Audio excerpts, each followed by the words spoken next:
Welcome to the second in a series of vidcasts designed to support mentors, link tutors and class teachers within the primary partnership here at the University of Greenwich. The focus of this tutorial concerns high-quality target setting. Central to a student teacher's progress is the achievement of targets which are focused on improving the quality of their teaching and the recognition of how targets contribute to pupil progress and learning over time. Specifically, this vidcast will look at the key documentation that has been written by the partnership to support students, mentors, class teachers and link tutors in setting high-quality targets, and also look at the agreed principles which underpin the way in which targets are set to further support student progress and development towards the teacher's standards. The overall quality of a student's teaching is primarily judged by the impact they have on pupil progress over time. In our first vidcast, we looked at the importance of feedback being linked to the contribution that a student's teaching is having to pupil learning and progress. Similarly, any target set to further support the student's professional development should also consider how the target will enable the student to have a greater impact on the progress of the pupils in their class. We will now go on to unpick the target setting process in more detail. So, in relation to the key documentation that has been written to support consistency across the partnership, there are two important documents to highlight. Firstly, the Teacher Standards, Ensuring Student Progress booklet. This guidance includes a range of materials to support all involved in securing accuracy in the assessment of students. For the purpose of this vidcast, there are several important pages I wish to draw your attention to. These are on your screen now. Secondly, the Partnership Handbook. Again, important pages relevant to this vidcast are also shown on your screen now. Please do take time to familiarise yourself with the guidance on these pages. Additionally, I'd like to flag up the following sharing good practice flyers that have been co-constructed by the partnership. I hope that you find these useful to support you in your role. Before we look at the process of target setting, it's important to situate this process as part of the tracking of student progress in relation to the teacher's standards. The flowchart on your screen now seeks to capture the key points where this occurs on a school experience. For reference, this chart can also be found on page 7 of the Teacher Standards Ensuring Student Progress booklet. As you look at this flowchart, you'll see that target setting is an ongoing process, undertaken by both students, mentors, class teachers, and link tutors. Let us briefly look for a moment at the weekly review of progress meeting. Again, page 28 of the Partnership Handbook is a useful reference here. As part of the weekly review of progress meeting, students and mentors are asked to use the relevant grade descriptors to support the identification of strengths, progress and areas for development. We ask that students highlight the grade descriptors as shown on your screen now. The highlighting supports in the identification of further areas for development which can then form the basis of target setting. Let's just look back at the flowchart again for a moment. In addition to the weekly review of progress, there is also the interim review point and the final summative review point. With so many opportunities for targets to be set, it's important to avoid target overload.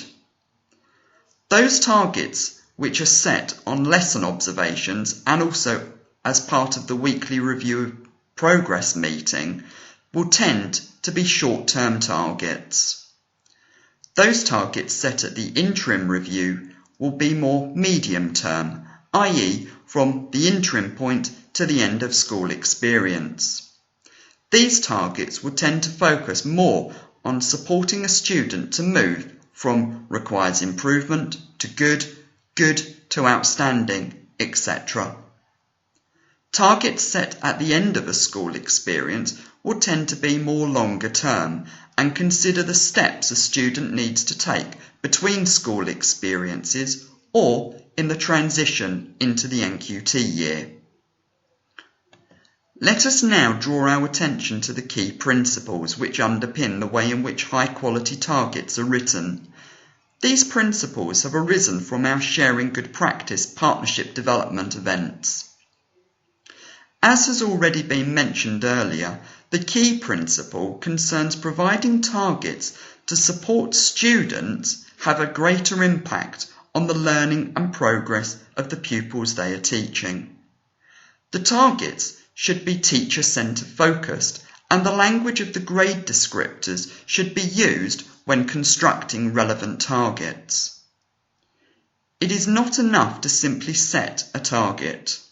Targets should also be accompanied by support and ring-fenced professional development time. Students on school experience have school-based training time allocated for this purpose. We'll talk about this in more detail in one moment. Targets should also be reviewed systematically. As the flowchart shown earlier identified, there are ongoing opportunities for this to occur.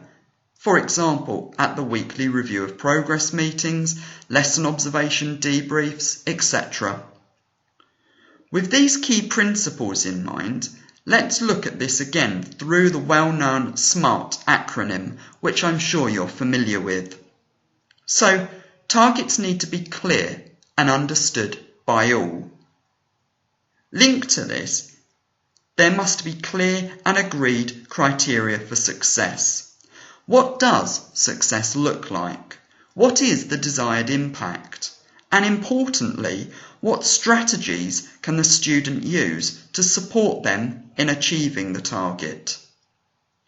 It's important when target setting that consideration is given to ensuring that the target is achievable in the time available, and also that support and time is ring-fenced for the student to work on their targets.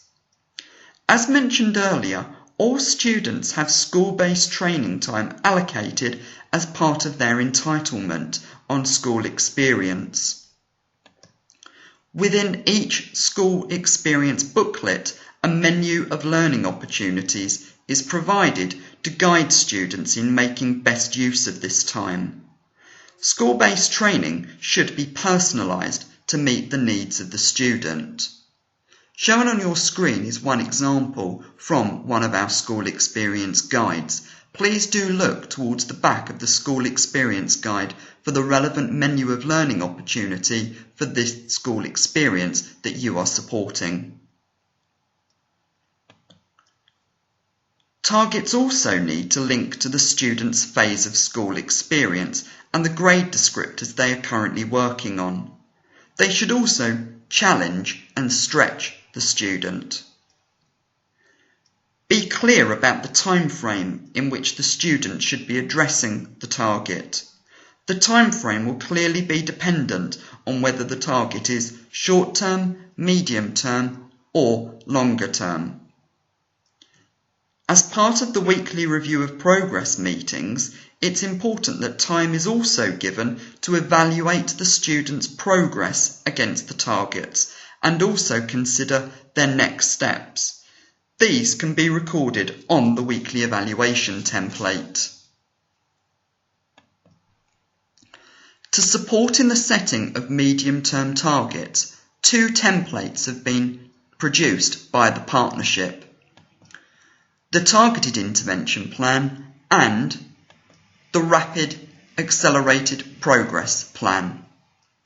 As you can see from the templates, these have been structured to provide clarity to students on what success looks like in relation to the targets set, the actions that need to be taken, the support available, and also the opportunity for the review of progress against the targets. Further guidance on these templates can be found within both the Partnership Handbook and the Teacher's Standards Ensuring Student Progress booklet. I hope that you have found this vidcast informative. Please do direct any feedback to me at the email address shown on your screen now. Many thanks for your ongoing support with the Primary Partnership.